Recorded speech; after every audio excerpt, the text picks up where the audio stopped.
The prison gate clangs closed behind him, and he takes a deep breath, enjoying the sense of freedom for the first time in 12 years.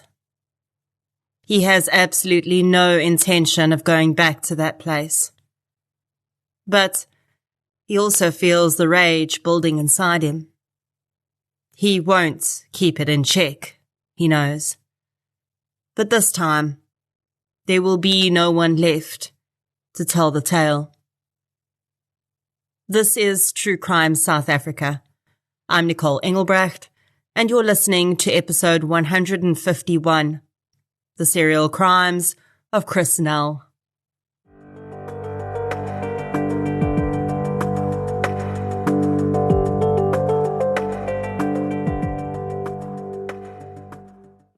This episode is sponsored by the upcoming release movie Mother's Instinct. They call a husband who has lost his wife a widower, and a wife who's lost her husband a widow. But there's no name for the loss of a child, because it's a level of grief no single word can describe. Celine and Alice are living seemingly perfect lives. They both have successful husbands and a young son each. Their bond appears unbreakable. But when tragedy strikes and one experiences the worst loss imaginable, everything unravels before their eyes. Celine, played by Anne Hathaway, and Alice, played by Jessica Chastain, find themselves and their families lost in a whirlpool of grief, guilt, suspicion, and paranoia. Neither seems capable of escaping from. Mother's Instinct opened in cinemas on the 12th of April, and I've got the names of our giveaway competition winners.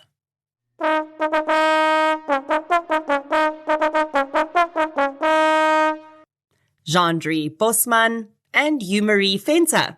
Congratulations.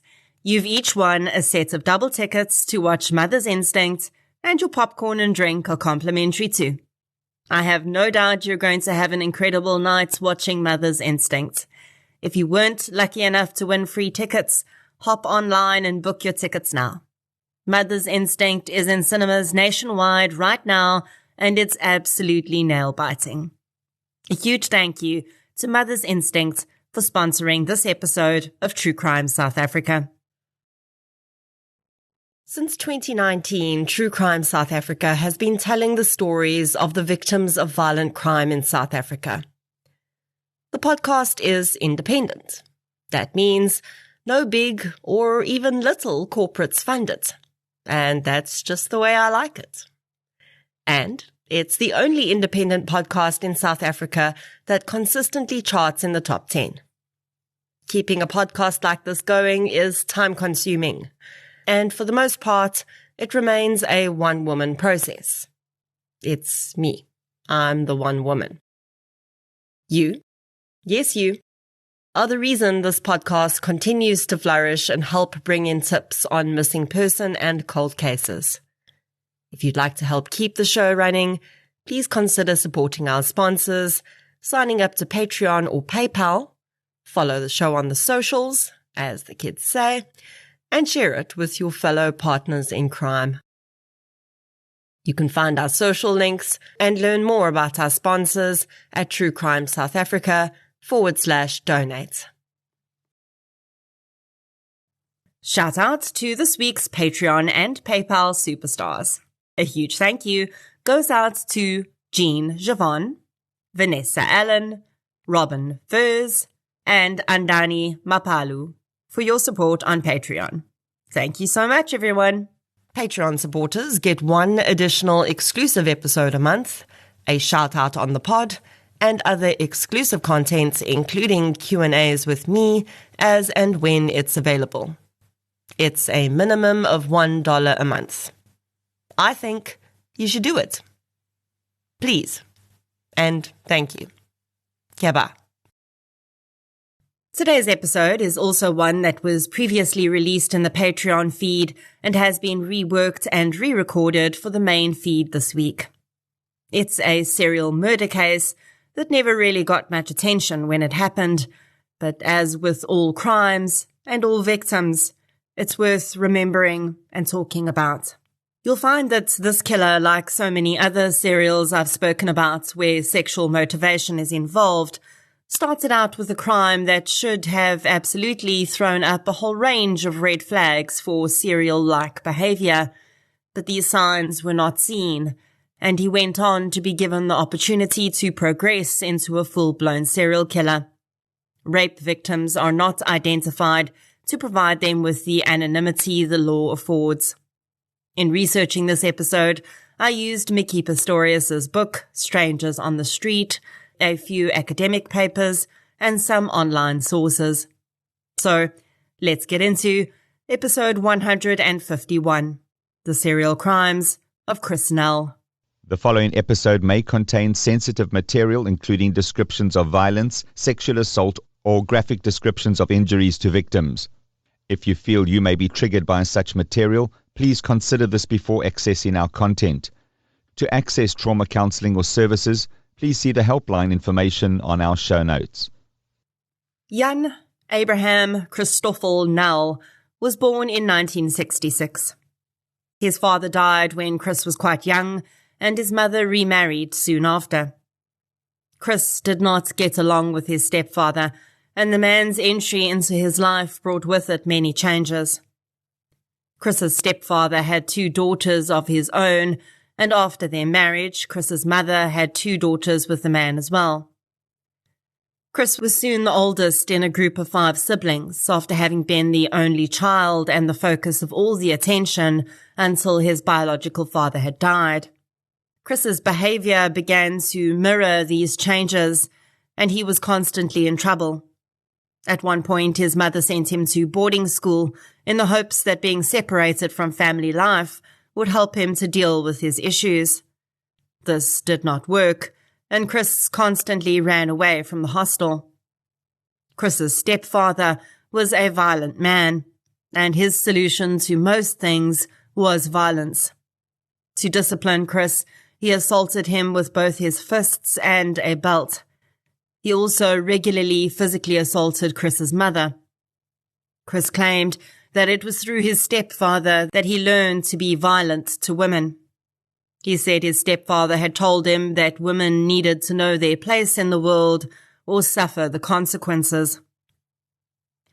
When Chris Nell was 16 years old, he told his mother he wanted to go live with his grandmother in Benoni. He was struggling academically due to his behavioral issues and was already 2 years behind his age group in his schooling. His mother's response was that he should go live with his grandmother if he wanted to. At this stage, Chris was repeating grade 9 for the 2nd time, and when he failed yet again, he abandoned his studies and decided to join the army instead in 1983. This seems a strange decision for someone with behavioral issues and problems with authority, but he possibly thought about the army as a space where he may have been able to find something he was good at. That was not to be, unfortunately, and he only managed a year in the army before moving to Postmasburg in the Northern Cape and taking a job as a driver for the railways. This time in Chris's life seemed to have been very lonely. He knew no one in Postmasburg and was unable to make any close friends. He worked shifts, lived in the railway hostel, and spent his free time watching videos almost compulsively. He would watch about 9 a day at one point. At one stage, he'd become close to a young woman in the area, and he considered her his girlfriend. The woman, though, had not felt the same level of seriousness around their relationship that Chris had, and had been seeing other men. When Chris found out, he'd seen this as a significant rejection, and his personal perspective of this seemed to trigger something in him. 3 months after this relationship ended, on the evening of the 3rd of November 1984, Chris attended a disco that was being held at the local showgrounds. He'd spent most of his day drinking and watching videos, but he says he was not intoxicated by the time he arrived at the disco. He got a lift there with a friend, and the young man had asked Chris to hold his car keys for safekeeping. As the night wore on, Chris asked several women to dance with him at the disco, but was turned down by all of them. He would later say that rage began to build up inside him the more he was turned down. Around 11 p.m., he went outside to go to the toilet. He witnessed 2 girls entering the ladies' toilets, and he would later say that he knew the moment he saw them that he was going to kill them.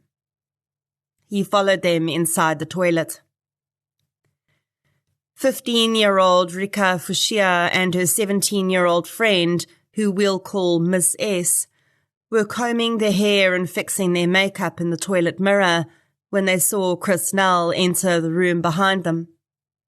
Chris had taken a penknife off his friend's car keys, and he had it in his hand. A quick-thinking Miss S grabbed her friend by the arm and tried to pull her into a cubicle so they could lock themselves in, but Chris was too fast for her. He grabbed Rika and pulled her out of the stall. Miss S had no choice but to lock the door behind her. For the next few minutes, she would have to listen helplessly as Chris Nell terrorized her young friend. Chris told Rika to take her clothes off, but the girl refused. Then Miss S heard the pair start to struggle, and a horrific rasping noise emanated from her friend. Then everything was quiet. Ms. S stood on the toilet so that she could look over the door.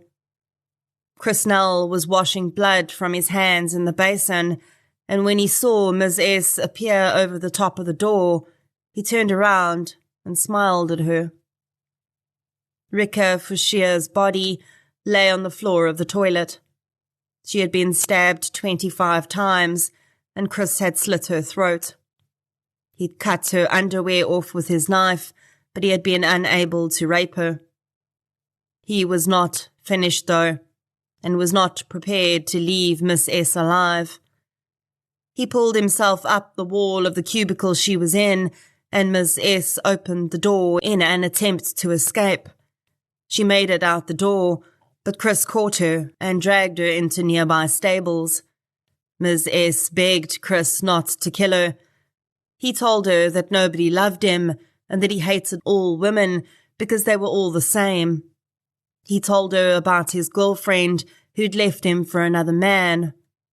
Ms. S responded that his girlfriend must not have loved him if she'd left him.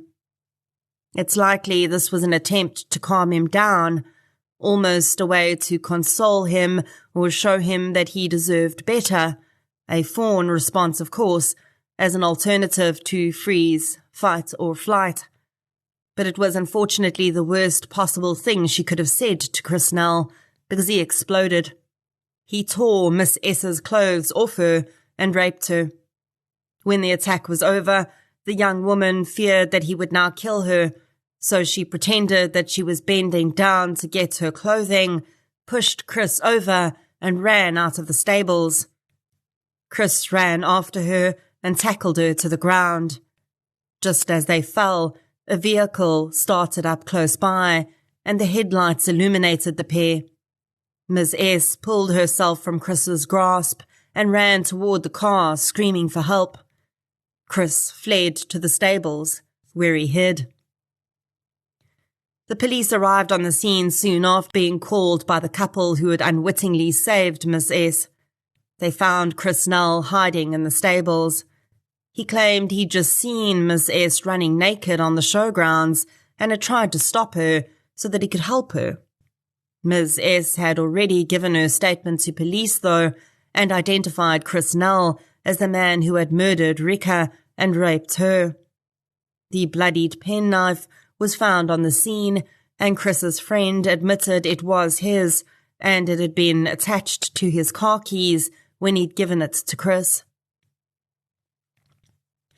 Major Louis Swanepoel interviewed Chris Nell, and he admitted to killing Rika and raping Ms. S. He blamed the intense anger that he had inside him after his girlfriend had dumped him, and he said he felt a great sense of relief after the murder and did not regret killing the girl. 2 years later, in June 1986, Chris Null narrowly escaped the death penalty for his crimes. Judge Basson decided it would be unfair to sentence someone who had been just 18 years old at the time of his crime to death. He stated that he wished to provide Chris with some hope of release and time to rehabilitate himself. Chris Null was sentenced to 20 years for both the murder and attempted rape of Rika Fashier and the rape of Miss S. I don't think there's any doubt that the sentence handed down to Chris Null was woefully inadequate. But I'm also not surprised given the period of time it happened in. Almost all the sentences given out during this period were really low compared to what we might see today. Essentially, if they weren't hanging people, then they were giving them 20 years. It was a little odd, I'll be honest, but it's got a lot to do with the knowledge we have about the criminal mind now that we didn't have then.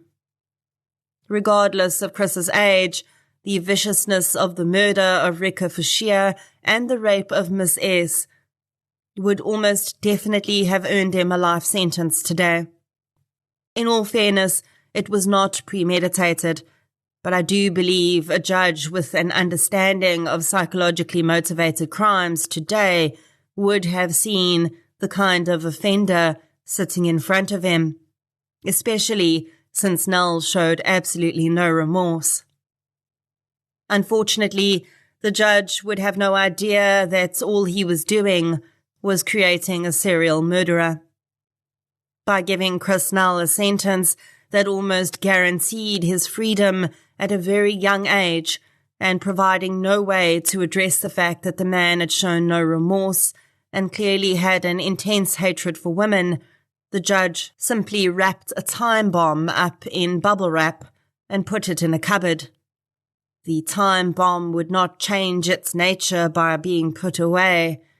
It simply continued to tick, and with each passing year, got closer and closer to exploding again.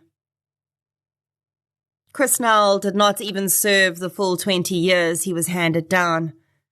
In 1997, at 30 years old, after having served just 12 years of his sentence, he was released on parole. He settled in Uppington and was able to find a job as a mechanic at CAY Motors in Rue Street, Uppington. Chris only socialized with his work colleagues and made no friends outside that circle. He also did not date at all. Chris arrived in Uppington in January 1997. His employer would likely have been aware of his past, but the residents of the town had absolutely no idea who was now living in their midst. On the 10th of November 1997, 18-year-old schoolgirl Hermine Maasdorp spent the night at Fantasy nightclub in Rue Street. She left to walk home at 1 a.m. and never made it to the safety of her house. The next day, her body was found in a field on Lutzput Road, which stems off from Rue Street. She was naked, save for her bra, and she'd been beaten with a blunt instrument and raped. Her cause of death was significant head injuries. Forensic testing revealed a small amount of sperm on her body, and it was sent off for DNA typing. Rue Street, in which CAY Motors was based, was a main road in Uppington, and as a result it had also become a gathering point for sex workers at night. A month after Hermine Maasdorp was murdered, 22-year-old Belinda Fasahi was picked up by a prospective client for the purposes of sex work. Belinda's colleagues recognized the man that had picked up their friend.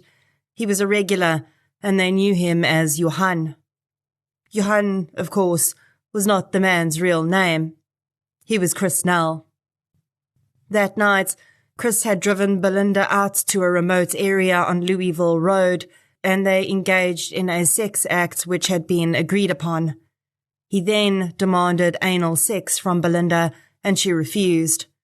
Chris Nell began to assault the woman, beating her about the head and face with a bottle.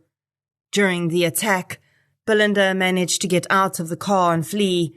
She hid in the bushes while Chris stumbled around in the dark, hunting for her. Unable to find his victim, Chris drove away. Belinda was able to flag down a woman driving down the road and get a lift home. Sadly, Belinda Fasaki did not report the attack to police at the time. She likely felt unprotected in a world where she would be viewed as having somehow asked for the attack through the act of being a sex worker. She may not have trusted police and could have thought that she would be arrested if she admitted that Chris Nell had been her client. Belinda did see a doctor for her severe injuries, though, and the doctor carefully documented the extent of the wounds.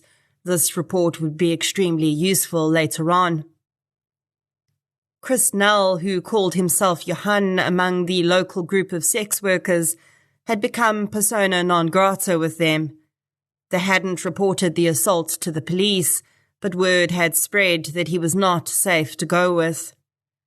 So on the 18th of March 1998, when Chris Nell pulled over next to a group of women and told 30-year-old Janetta Mankies that he'd like to pay her for sex, her colleagues immediately warned her not to go with him, reminding the woman what he'd done to Belinda. Janetta, unfortunately, caught up in the vicious circle that so often surrounds the sex trade, pushed her friend's warnings aside and got into Chris's car. Janetta Mankies' body was found the next day. She was just 400 meters from the place where Belinda would later testify Chris Nell had assaulted her. Janetta died a horrific death. She was naked when she was found, and her face was caked in sand. There were multiple blunt force injuries on her body. One injury, though, had undoubtedly caused her death when her jawbone was broken, becoming dislodged and blocking her airway. She died of suffocation. When Janetta's body was identified, her co-workers were interviewed, and they immediately identified the man that they knew as Johan as being the last person they knew of to have been with Janetta. Chris Nell may have thought he was using a pseudonym, but he didn't seem to account for the fact that he was driving his employer's branded vehicle. It didn't take long for investigating officer Sergeant Jacques Visser to figure out that Johan was paroled murderer and rapist Chris Nell. Chris Nell was arrested on the 23rd of March 1998 at his place of work for the murder of Janetta Mankies. Sergeant Visser also knew about the as yet unsolved murder of Hermine Maastorp and took blood samples from Chris Nell to compare to the DNA evidence they had in that case. It was a match. Now, emboldened by the man's arrest, Belinda Fasaki came forward with her story and laid a charge of assault against Chris Nell. In July 1999, Chris Nell went on trial for the attempted murder of Belinda Fasaki, the murder and rape of Hermine Maastorp, and the murder and rape of Janetta Mankies. Chris Nell pleaded not guilty to all charges. He claimed that he didn't even know any of the victims and that they had him mixed up with someone else. He had no explanation for the fact that his DNA was found on Hermine Maastorp. On the 28th of July 1999, Chris Nell was found guilty of all charges except the rape of Janetta Mankies. Because Janetta was a sex worker, the judge felt that he could not know for sure whether or not she'd consented to the sex. Hermine Maastorp's father cried softly in the public gallery as his daughter's murderer was handed down a life sentence. In her book, Strangers on the Street, former SAPS profiler Mickey Pistorius says that in her opinion, there is never any hope of a serial murderer being rehabilitated. She does not believe that Chris Null should ever have been released from prison, and while I certainly agree with her, at the time, he was technically not a serial murderer. I also think that our understanding of sexually motivated crimes was very poor in 1984, and the judge would likely not have understood that there was simply no hope of rehabilitation for an offender like Null. His complete lack of remorse and the fact that during his prison term his hatred for women only grew, and he was demonstrative about this, should have been an enormous red flag that should have blocked his release. But it didn't, and 2 more women paid with their lives. Unfortunately, it is almost impossible to determine whether Chris Null is indeed still incarcerated. Post-2004 life sentences in South Africa carry a minimum direct imprisonment period of 25 years before the offender becomes eligible for parole. But because Chris was sentenced in 1999, several judgments passed down between then and 2004 mean that he may have already become eligible for parole, and it's very difficult to know whether or not he's been granted it or not. Although in his last set of crimes, he was determined to be a serial offender, which should be a major red flag for a future parole board, really, his first set of crimes should also be considered in terms of his pattern of behavior. Yes, he served his time, if you want to call it that, for those crimes. But when a parole board is considering releasing an offender, they must consider the totality of the offender's lifelong criminal behavior to ensure they know that the offender is truly rehabilitated. This because Chris Null has already proven to be difficult to rehabilitate. He was not rehabilitated the first time he was released, despite apparently serving his time, so that should absolutely be taken into account when he is considered again in the future. But one of the failings of our current parole system is that it mainly considers the crimes the offender is currently incarcerated for. I would certainly hope that Chris Null is still incarcerated for the safety of all South African women. His deep hatred for women doesn't really seem to have a root cause we can actually point to, so in my mind, it would be very difficult to resolve. There are Chris Nulls being built every day, though. They are being formed in dysfunctional families, provided with the resources to commit their crimes by a system and a society that still victim blames, and being given the benefit of the doubt by our judicial system. Today, rehabilitation services are available to a far greater extent than they were in 1986.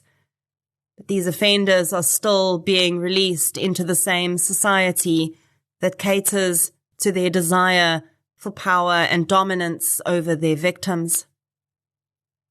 If Rika Fashia's murder and Ms. S's brutal rape had been seen as enough to warrant a life sentence, 2 more women would not have lost their lives.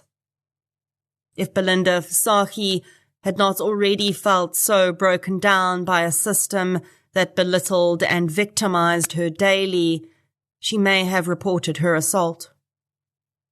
So really, Chris Null wasn't just let out to kill again. He was empowered to kill again. When he was released the first time after just 12 years, he was essentially told that Rika Fashia's life did not matter to society as much as his did. He was told that Miss S's trauma did not matter to society as much as his right to get a second chance. And then we were surprised when he continued to behave as though his needs were more important than everyone else's, when society and our systems just kept confirming that for him. I'm glad that Chris Null didn't get much publicity, and he was never given a moniker that would make people remember him. His name is easy to forget. I think we should do just that. And instead, we remember his victims. Belinda Visagie and Ms. S., may your lives have been a continued testament to the courage and power you displayed. Rika Fouchier, Hermine Marstorp, and Janetta Mankies, rest gently.